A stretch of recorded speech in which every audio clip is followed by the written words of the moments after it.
मोरी रामी बर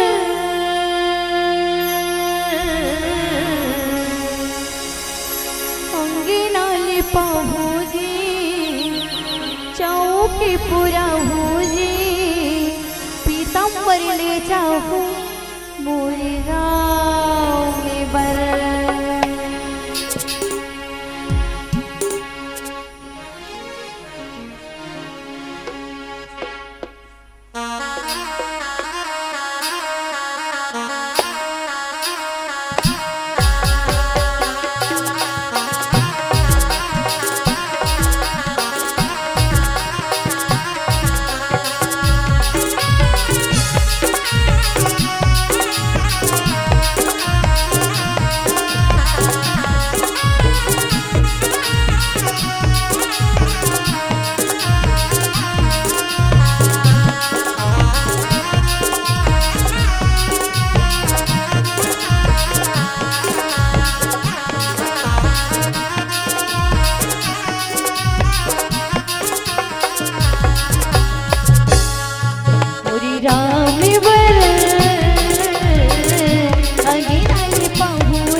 हृदय माय अपन बसाले राम की अमृत बानेला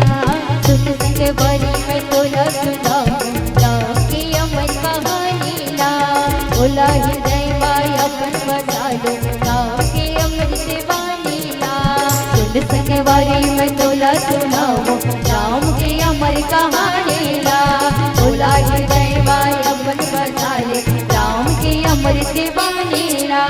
राम की आही कायम सजाऊं दीप जला के दिवाली मनाऊं राम की आही कायम सजाऊं दीप जला के दिवाली मनाऊं अपन भगवान मनाऊं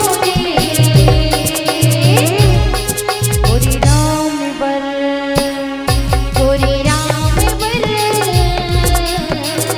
हमें नहीं पाऊंगी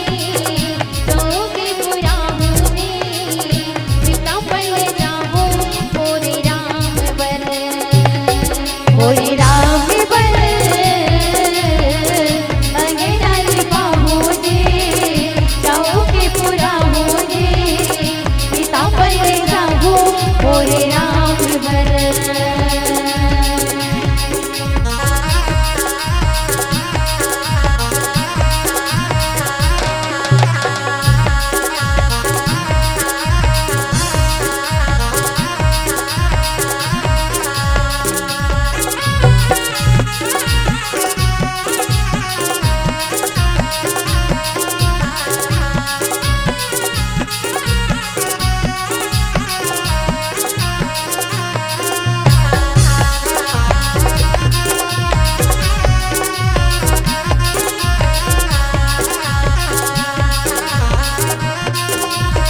प्रभुजी मोरे घरी पुट्यामा सेवाला मैं होकर करहूजी तोरे दरसला खुला रखे प्रभु श्रद्धा शक्ति भक्ति करहूजी आके प्रभुजी मोर घरी पुट्यामा सेवाला मैं होकर करहूजी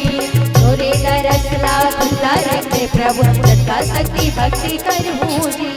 लड्डू पेड़ा के मैं भोगे लगा हूँ अपन बनौती ला मैं घर बना हूँ लड्डू पेड़ा के मैं भोगे लगा हूँ अपन बनौती ला मैं घर बना हूँ जीवन अर्पण करहूँ जी मोरे राम बर मोरे राम बर अंगेरा ही पाऊँ जी जाऊँ के पूरा हो जी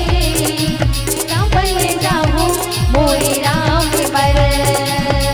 मोरे राम बर अंगेरा ही पाऊँ जी जाऊँ के पूरा हो जी संभल जाऊँ मोरे राम बर सावरिया रूप सोन मुकुट पहनाऊं सुंदर कन्हैया का मरमा पहनाऊं सावरिया रूप सोन मुकुट पहनाऊं सुंदर कन्हैया का मरमा पहनाऊं मोरी मूर्तियां बनाऊं जी मोरे राम वर मोरे राम वर अंगेरा ही पाऊं जी जाऊं के पूरा हो जी सीता पल्ले जाऊं मोरे राम वर मोरे राम वर अंगेरा ही पाऊं जी जाऊं के पूरा हो जी सीता पल्ले जाऊं मोरे राम वर मोरे राम वर अंगेरा ही पाऊं जी जाऊं के पूरा हो जी पीताम्बर ले जाऊं मोरे राम वर मोरे राम वर बोली राजा रामचंद्र की जय जय जय श्री राम जय श्री राम।